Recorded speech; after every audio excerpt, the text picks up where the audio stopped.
Всем привет! Давайте сегодня приготовим лечо на зиму. Для этого возьмем помидоры, болгарский перец. Помидоры разрежем пополам, удалим попку, нарежем для мясорубки.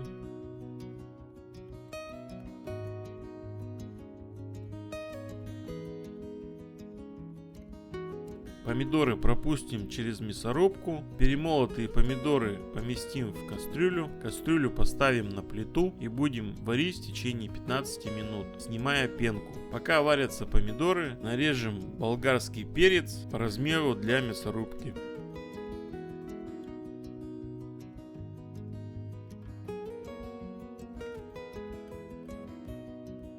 Через 15 минут в кастрюлю добавим соль. Добавим сахар.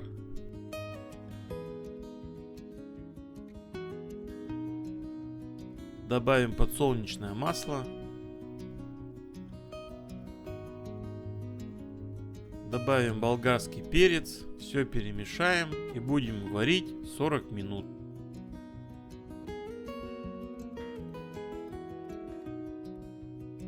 За 5 минут до готовности добавим уксусной эссенции. В стерилизованные банки вольем лечо.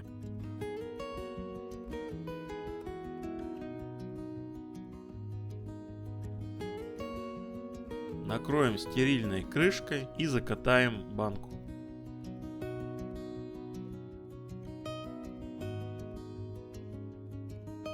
Банку перевернем и накроем теплым материалом. Попробуйте приготовить лечо по этому рецепту, и я уверен, вам очень понравится. Кому понравился рецепт, ставьте лайк, подписывайтесь на канал Рецепты на выбор, делитесь с друзьями в социальных сетях, нажимайте на колокольчик. Всем пока, до новых встреч!